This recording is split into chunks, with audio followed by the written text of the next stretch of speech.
Pythagorean triplets.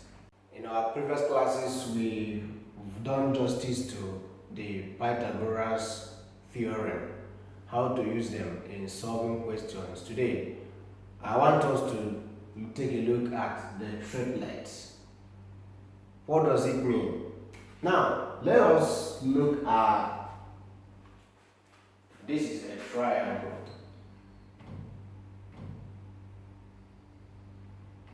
And according to the Pythagoras rule, from the Pythagoras rule, if this place is x and here is b and here is c, our b squared is going to give us c squared plus x squared.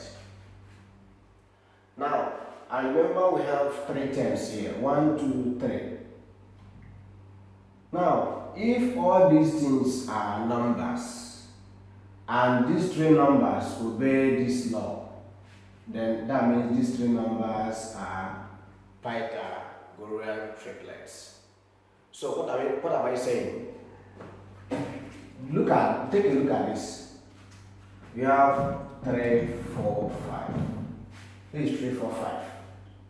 This is the smallest one. This is the smallest, this is the biggest, and this is second to the biggest. Now, I'll look at this triangle now. This place is the biggest, and these are two smaller triangles. Here is 5, here is 4, here is 3, or here is 3, here is 4, anyhow. Now, if you look at this thing now, this is from the law now, 3 squared plus 4 squared. Now, look up now. 3 squared is 9, 4 squared is 16, and this plus this will give us 25. And this is the biggest one, being this b, that is this. So that is b squared now. That is, here now is what? 5 squared. And what is 5 squared? 5 squared now is 25. Can you now see that your left hand side now is equal to your right hand side being 25? Can you now see?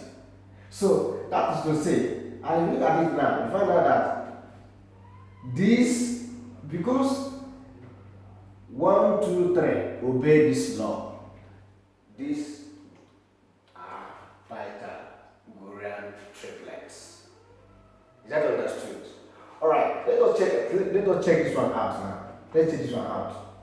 You have 5, you have 12, you have 13. Okay, from here now we have 5 squared plus 12 squared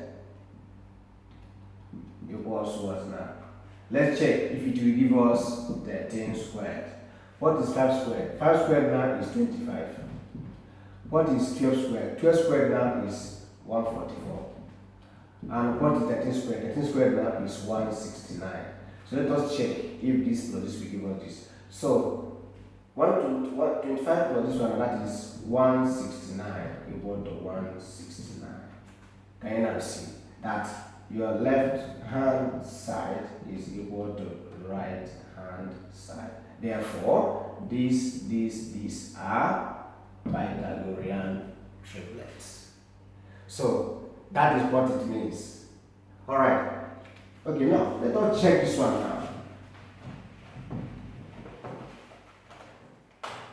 What if you are given, you have 3, 4, and 6. You are asked to check if they are Pythagorean triplets or not.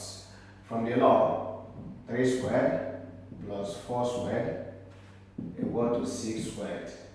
So this one now is 9, this one now is 16, this one now is 36.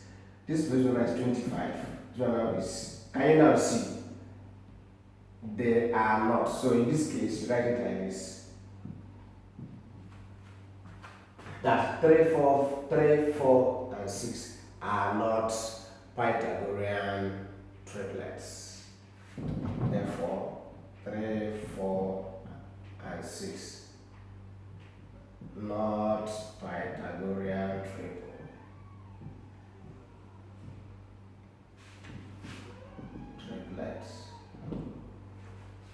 Can you not see?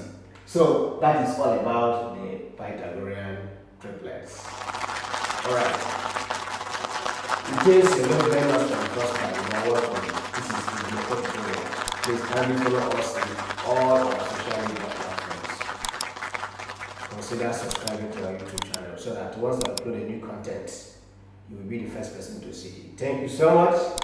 In our next class, we are going to solve further examples involving difficult questions in this particular triplets. Wait for the video soon. Thank you so much.